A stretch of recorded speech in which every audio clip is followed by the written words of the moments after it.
This is Twit. Hey, you got hands-on with Silverstone's the Argon series. That's a low-profile CPU cooler. How did that work out? You basically said it's a worthy substitute for the stock cooler. Was the performance better than the stock cooler, or merely similar to? Yeah, it's better. The sad thing is that they're my favorite low-profile cooler. Which there's different subsets of low-profile. There's like the 78 millimeter stuff, the 50, 58, 59. And then this is at 47 millimeters, which just so happens to be the exact height of an Intel stock cooler. So if you're comparing Intel stock cooler replacements, the best one that I had personally tested was from CryoRig, which was their C7. And then, of course, I find out that the C7 is impossible to find. There are zero results on PC Part Picker. Anything I can find on Amazon is like outrageously inflated, $100-ish listings for what was, I think, a $39 part I reviewed it back in 2016. So Silverstone released fairly recently this product, which is their Argon series AR11, same 47 millimeter height. It's using a 92 millimeter fan. And it is kind of like, in design, it's kind of like taking that Hyper 212 Evo and squishing it down to 47 millimeters, because you have the 4 direct heat pipes, just like the Hyper 212 Evo. And I thought that was kind of a novel thing. You have 4 heat pipes and a 47 millimeter cooler. In actual practice, it could use a little bit of milling. Like, it could be flatter. You're not going to get absolutely perfect contact with all 4 heat pipes unless you're using a lot of thermal paste. And I'm guessing it's like sample specific how flat it is. So I think that kind of impaired its ability to cool, because it ended up not beating out the CryoRig, but it doesn't really matter if you can't get the CryoRig, because it's significantly better than Intel's solution. Like, Intel stock cooler can technically cool a Core i7 if your only concern is not hitting the T-junction 100C temperature. I could run, which I did hit, of course, with my Core i7 7700K, which is the hottest Core i7 I've ever tested until the 9900K.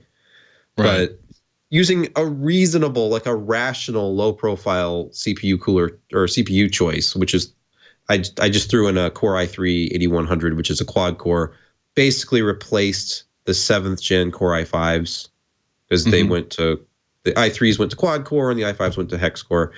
So that, it's keeping it very cool, completely reasonable temperature ranges, like max, under 30 C above ambient, like no problem at all. The CryoRig, if you can find one, is still a little bit better than that. But Intel stock cooler, 36 degrees. So you're dropping almost 7 degrees.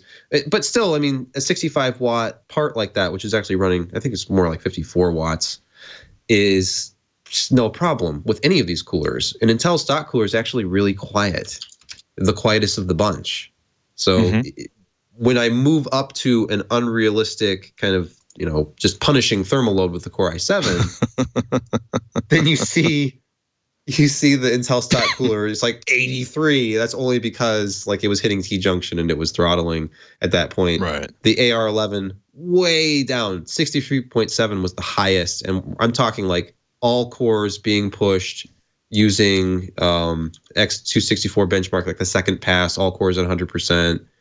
And, that C7, kind of a mystical figure now at just a little bit better performance than that. But still, I mean, you're getting really close to a cooler you can no longer even buy, which was, outperformed everything else in its size. And this thing sells for, I think it's $37.99 on Amazon. So it's not bad. The only issue I had with it was noise. And if you really push this thing to its full 3,000 RPMs, it is rather loud. It's a 15 millimeter thick, low profile fan that can spin a little over 3,000 RPM. So at 92 millimeters, this is not quiet.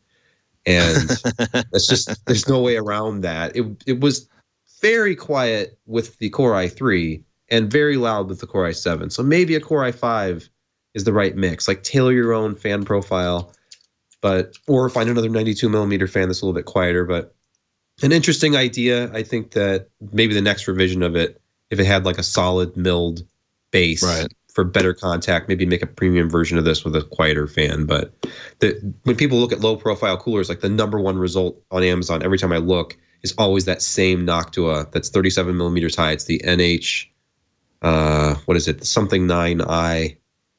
That it's like a $40 low profile 37 millimeter solution.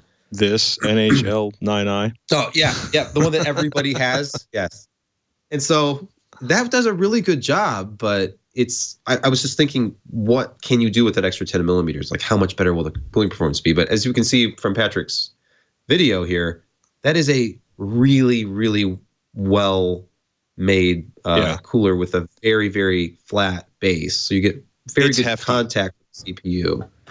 Yeah.